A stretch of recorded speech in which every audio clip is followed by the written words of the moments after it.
Hello again, everyone. Welcome to the Changing the Narrative podcast. I'm your host, Dr. Gabriel Warren, along with Carl Benson, co-host here. And tonight we have a very special guest, our brother here, Nate Carter. Nate, welcome to the podcast. Thank you for being a part of it. I'm looking forward to this conversation because I know that it's going to be probably pretty insightful, man. Welcome to the podcast. Thank you for having me. Appreciate it. So for the people who are listening in, we always like to start out by just kind of sharing with the audience a little bit about you, your background, what you do professionally. So kind of start by just giving us a little bit about who you are. Okay. Well, my name is Nate. Nate Carter. I actually run a couple of organizations here in the Twin Cities, focusing on gun violence and restorative justice. So just speaking in that space is bringing my love for tech over to this nonprofit sector in Minnesota, and it's been a run. So bringing my love for data and showing how data shows up in these ways, it's just everything. So and getting to do a lot of the on the ground work and just mentoring with a lot of kids and people who show up that look like me. So I'm also a really good. I'm a new member of the Twin Cities 100 Black Men chapter, which is amazing, growing, doing a lot of great work in the Twin Cities. So I'm excited for all that. Um, That's we appreciate the plug. That just full transparency. We are all members of the 100 Black Men, and I think that the beauty of having so many men that we're working with, you're able to have these conversations, right? So thank you not only for that, but thank you for being here tonight. Speaking of some of the stuff you do, and I know a little bit about what you do, but I think can you tell us to what extent you consider it vital for a Black men to be in this space and the significance of you in this space that you're in, taking your tech background, but bringing into some of that violence prevention and whatnot. Can you tell us a little bit about how you see the importance of that? Absolutely. So the importance is actually being able to make that data show up in a way that people can actually see it and translate it into a higher order, right? Like most of the time, there's a lot of great organizations that do this work on the ground, but never get the solid recognition that they need because they can't translate it into big bucks or corporate funds or any of that stuff in this space. So I think having the knowledge of coming from corporate America to here gives me an understanding of the other side of it and how to change the narrative to fit some of that stuff. Like a lot of the numbers that my team gets and the organizations that I deal with, you can't get that data anywhere else. Like you really can't. Like no matter what you try to do and how you try to show up, that's unquantified data. And how data runs the world, being able to say, hey, no, this was what we did in these specific hours and this time, and this is how this showed up and how it impacted the community is game changing. And then having somebody who's not afraid to back down in those spaces is also good too. So. Uh, Man, uh, Nate, that's a really good answer, man. And this is not a question that, I sent you ahead of time, but you just talking about data and how important it is to analyze it and stuff like that. Can you talk a little bit about like why it's so important for specifically, I'm thinking about Black men and Black communities to understand how important data is? Because a lot of times when we talk to Black people, I know this is like a broad statement, but there is a little bit of a misconception that Black people don't like data or Black people don't like math. So Yeah. can you talk about how important it is for us to get into that? Absolutely. So they can tell you all day that they don't like math, but um, speaking frankly, coming from the south side of Chicago, I know a lot of the hustlers are probably the best mathematicians I've ever met in my life. Um, so just understanding how to take stuff that we normally wouldn't think about using and showing up and writing it down and quantifying it, that's the part, right? Is being able to tangibly come and show your work. When I was in school, right, they would be like, teachers would be like, show your work, and you wouldn't understand why. I just give you the answer. I don't want to show my work. What you talking about? So it's about showing the steps it took to get to that greatness, right? Like everybody's so focused on like the end result and the piece of it all, they skipped over the whole war it took to get there. And by documenting that war through data, um, nobody can take it from you. And then you can ask for it in a way that people can't say no to it. And you could try to, but you really can't. You can't. People lie all the time, but numbers, they never lie to you.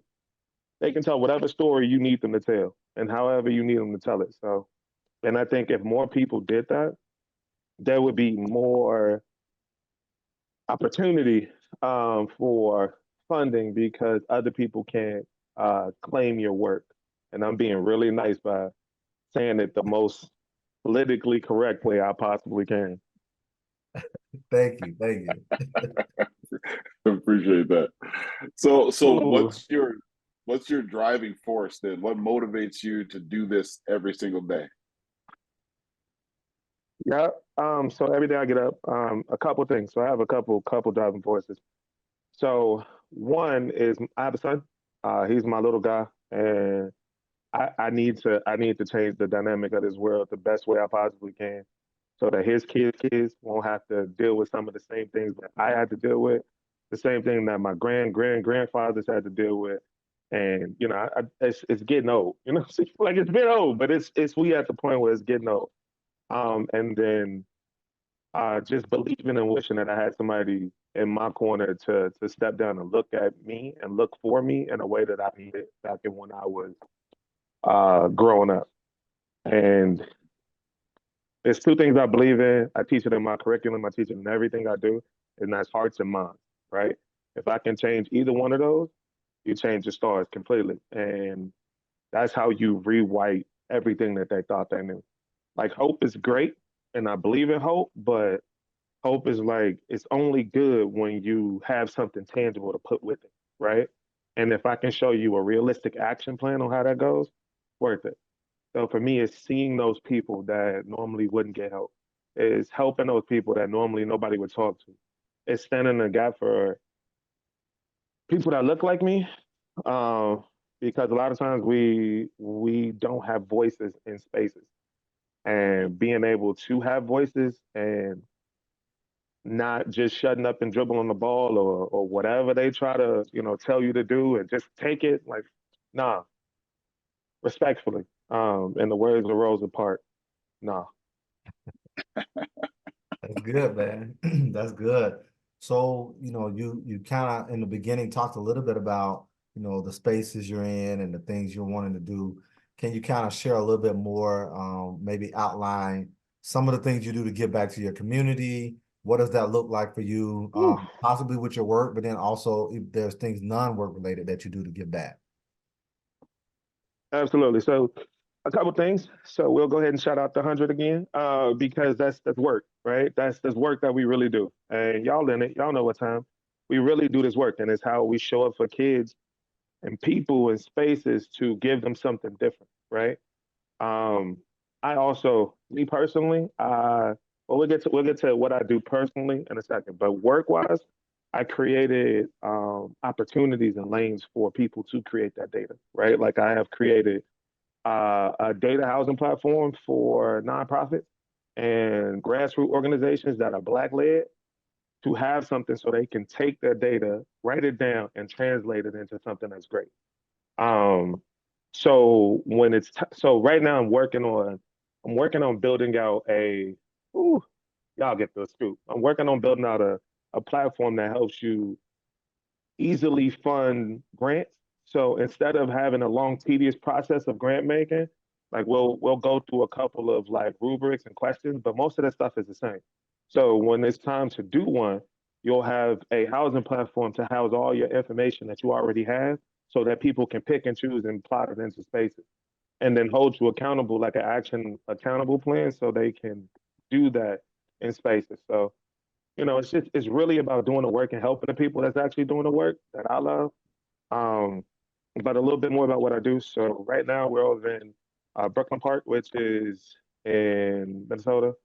It's like probably one of the highest crime rate areas, and doing the work over there has changed how things showed up. Right when we got there, it was gun violence was up 119% in the last 2 years. Right, it's crazy. Right, specifically because that's where they house all the low income and less fortunate people. right? That happen to look like me more than not, right?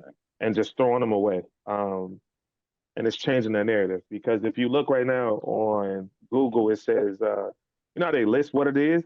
It says junk space.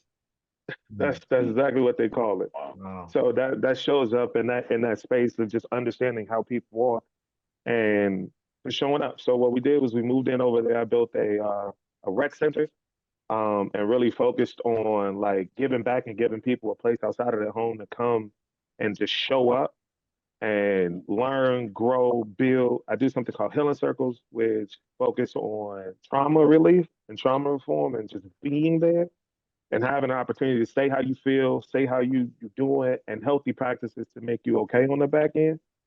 It also has like games and stuff, has computers and stuff in there for kids. It also has like tutor programs, all the things that you need in order to have a have a healthy like time, I guess. I think that's the best way I could put it. So that's part of what we do. We also are over north, in North Minneapolis too, doing the work over there. We just opened a another like rec office space on 36 in Fremont. So, you know, it's about really doing the work in the community and showing up.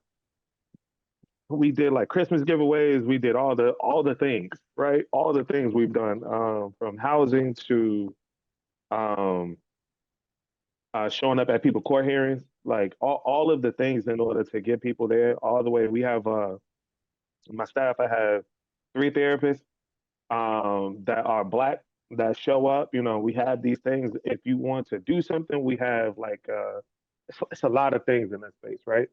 But personally, I just finished my book. I wrote a book that's called Letters to My Son. It is a Black father's journal to his son. Mm. It's all about like building legacy and generational wealth, and that's how I see it. So, my aim is so here's the book.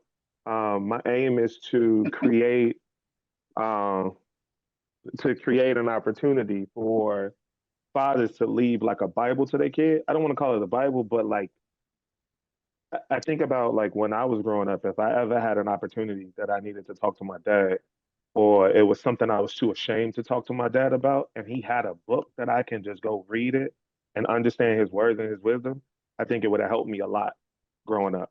So I created that for all the fathers who are not only present, but specifically for the ones that are absent.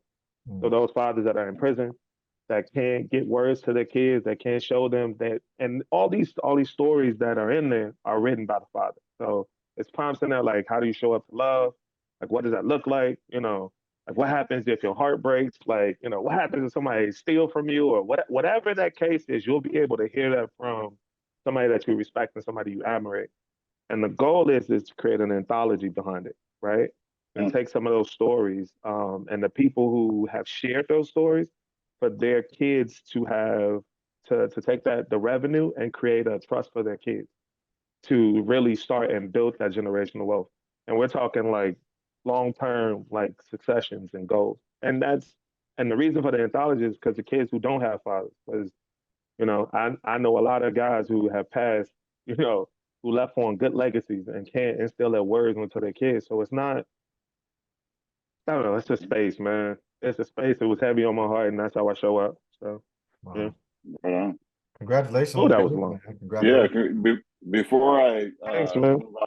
move on to my next question, hold your book back up, and then also, where can we buy it, or where can listeners buy the book? Where are you selling it at? It's on Amazon. It's on Amazon. But if people reach out to me, I am more than happy to give it to them for free. I am. I'm really more about showing up for people and in the space of need, because a lot of people just need that. Like it isn't about like really the money. It's about doing the actual work. And I think that those stories are generational worth. Like they are worth their price in gold anyway. So creating that Right, opportunity to like change how Black fathers show up for Black boys is important. That's how we attack it, at least in my mind. right on. I mean, this might be a very interesting. This will be an interesting question for me to ask you, but what then would be your particular like what misconception do you see about Black men in society that you would like to Ooh. eliminate? Now it's a tough one, right? But I mean, I Which got a one would feeling you you like to might have. go to? I got a Jesus feeling you Christ. might have. You might have. Just tell us maybe a couple misconceptions that you, if you could right now, wave a magic Ooh. wand and get rid of. My biggest misconception, probably one of the ones that I would like to rid right now, is that we don't that we're tough. Like we're like super, like we can take all the I'm trying not to cuss, but all the sugar honey iced tea that people throw at us, and like we don't have feelings, and we're just like super predators, and all the things that just make you feel like you can't show up, and there's no ounce of vulnerability that you can show up with and still get the respect that you need, right? It's okay to talk about your trauma. Like that's one of the things I just better to get it out than to bottle it up and then having healthy like spaces, and then ooh, ooh. One of the biggest misconceptions that I want to change so bad is that Black fathers don't be there for their kids. Mm. I hate that. I hate it so much. I hate it. So like Black fathers aren't good because statistically speaking, you know, um, being raised by a Black father is like being raised by a single Black father is like being raised by a two-parent household. And we don't look at that number, right? Or we don't talk about like what that looks like. Um, my skin is a problem, and it's a cause for pause for a lot of people. Mm. So I just want to be happy. I just want to go to the store, get some Fruit Loops or whatever I want to. I just want to do whatever I can do and not have people look at me, Right. think I hate it. I hate it. I hate it so much. Yeah. Yeah, no, that's I good, man. appreciate Ooh, I'm glad you pointed that out, man, because like you said, the list could go on and on and on. And I think that, this is what we're trying to do with the podcast. We're trying to find ways to eradicate those things and showcase that brothers like all three of us we're out here, we're showing up for our fathers, we're showing up for our family, well, not for our fathers, for our kids, we're showing up for our families, we're trying to be active in our communities in positive ways. And I think, that is amazing that you're doing a lot of those things, man. So thank you for what you're doing for the community. So thank you. I think it's important though to also mention that we're doing this without any rubrics. Like nobody passed this down to us. No, there's no like no. This is all because we saw a need and we stepped up to be in a space. right. That's what and I feel like right now they're trying to take that away from us, Yeah. and they right. just trying to like make all men docile, and I don't like it. Right. Right. Right. So I'm curious, man, you're doing some amazing work, and you've given us a little bit about all the layers of the things you're doing. So how would you define success from your perspective? Ooh. So when you said this question, I had to look at it, right? So I define success significantly different, and I think success is so. There's two forms of success, right? There's success when we are looking something like at a very logical space. It's achieving something that you set out to do, right? Mhm. That's cool. But success to me is showing up in spite of, even when you know something isn't gonna go your way. Success is consistently showing up, right? Success is waking up and pushing the next part, the next foot, the next inch, that's what success is. Success is doing the unthinkable thing and the impossible thing with light effort. That's what it is, and make everybody think that it's just easy, and it's not, right? Like being a Black man is hard, but it looked good. You understand what I'm saying? It looked real good, and everybody want to be it. That's how it show up, but it's hard, and just showing up in spite of everything is success. Even when you know that you have failed, right? It's still understanding and taking our lessons from it. I'm a scientist, right? So my degree is in physics and math. So I am a scientist, right? But I believe we learn a lot from our failures, and being willing to fail is true success for me. Mm, that's good. Oh, right on. Yeah, yeah. Like I remember I told you, Gabriel, this is the dude, right? This guy's next level. I enjoyed talking to you. Okay, so here's my next question for you. Like, what is your key message to that you want to get out to the listeners of this podcast about the experience or the significance of being a black man in America? Like what's the key message that you would say if you dropped on a planet and you had to explain to aliens what it is to be a black man in America? Oh, and a real good, like I can test, right? Okay, it's dangerous but dope as shit. Like that. That's how I would express it. It is being it's being told no, and then the spite of being told no is creating yes. Like Mm-hmm.